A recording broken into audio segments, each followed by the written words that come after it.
Well,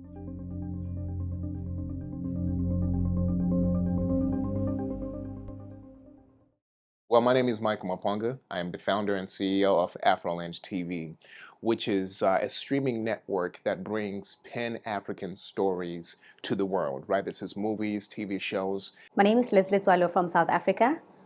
I run a beauty and wellness brand called Masodi, which is named after the most impactful woman of my life, my mother. My name is Daniel Jayoba, and I am the co-founder CEO of Guidely.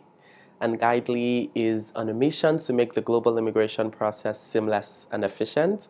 So my name is Julia Price. I am the co-founder of Linear Capital, which is a revenue-based finance investment company based in South Africa. My name is Wadani Washira. I'm the managing partner of Catapult Africa. We are a Rwanda-domiciled fund investing in food and climate tech startups across the continent.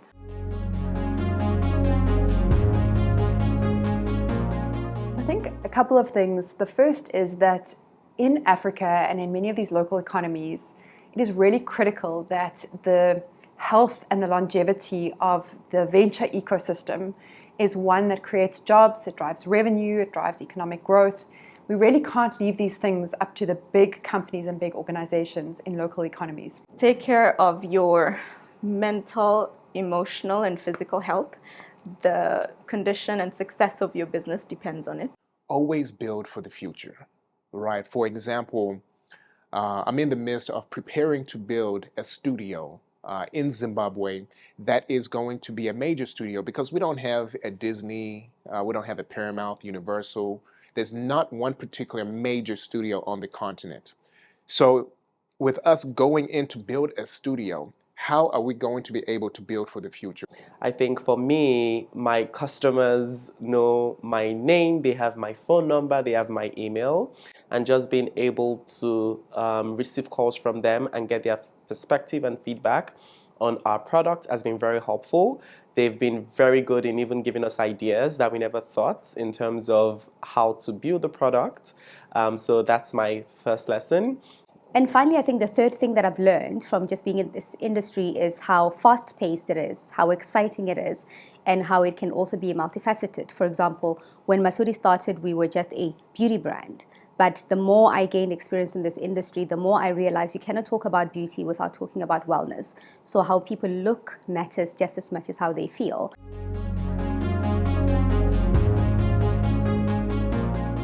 I think the most useful advice that someone has given me was this cliche, be yourself. And I think there is nothing that is, for me, that makes life easy and that makes navigating entrepreneurship easier than just being myself. Really one that we've all heard before is that still waters run deep. So looking out for the quiet voices is important to identifying startup founders that will build sustainable businesses for the long term. What I mean by that is look for not the hype. Don't be an investor who has FOMO. So look for customers who didn't buy, for example. Look for employees who left. Find the story behind the story. Do something that inconveniences you. I think when I started out in venture, I used to play it safe in that I was just sending a bunch of emails to get customers. I wasn't really doing anything out of my comfort zone. And at some point, we started trying to get more customers. And I remember speaking to a mentor and it was like, when last did you do something that really scared you or something that did not make any sense? I'm going to use a recent analogy from one of my closest investors and mentors. And this is industry agnostic. It can work in any particular industry. It's called the bank account leadership. And what bank account leadership is you invest time in people. You invest time in the people working for you, in your partners, in your employees. Invest time getting to know these people, getting to know where they're from, getting to know what their passions are, right? And you are depositing. This is where the bank account analogy comes from. You're depositing essentially money into them, right? You're depositing a rapport with these people.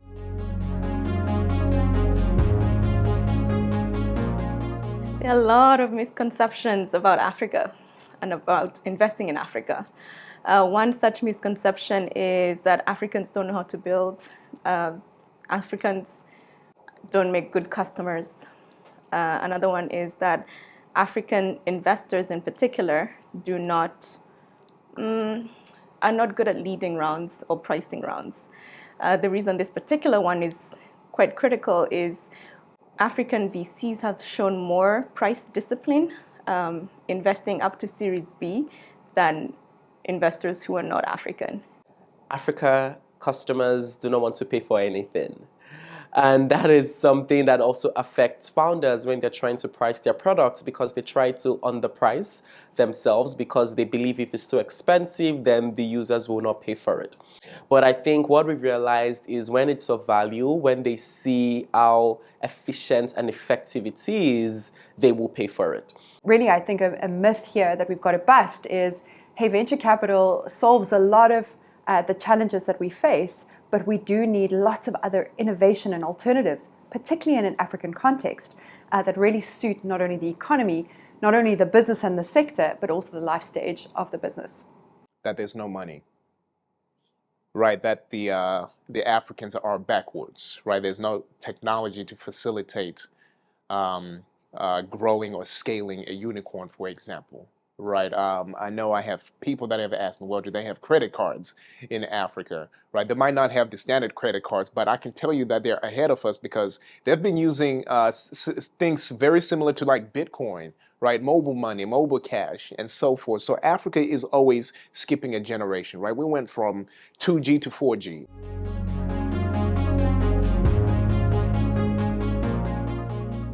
Oh man, it means everything.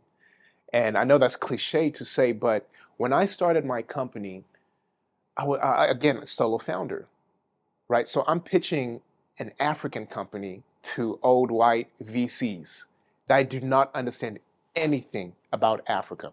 I looked for a co-founder. Nobody was interested in that market. Nobody understood that market. I don't blame them. But I was so lonely, and this was in 2015, 2016. It took me longer to get to where I am than my counterparts. I have long admired the Harambean Alliance. I have a number of peers and friends who have been a part of this alliance for many years, and I often thought that when I grow up, I'd love to be part of the Harambean Alliance. I've admired it from afar for all this time because of the true infusion of the values that I believe it exists for. Values such as collaboration, putting shoulders to the plow for the collective vision that we can change Africa, we must change Africa for the generations to come.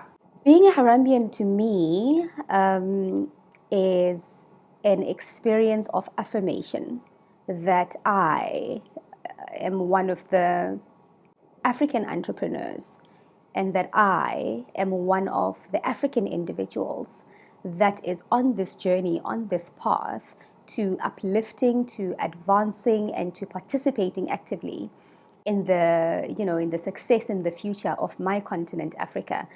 Being an Harambean means a strong commitment and passion to making an impact on Africa and the African continent as a whole. And I say that because I've been privileged to be part of strong institutions and organizations, but I think the biggest factor on being an Harambean is the unifying factor of wanting to make an impact on the continent. I have brothers and sisters really across the continent who are doing similar things, who share an attitude that we are the change that we want to see.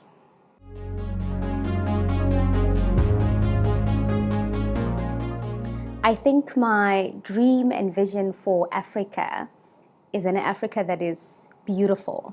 And when I say beautiful, I mean it looks green.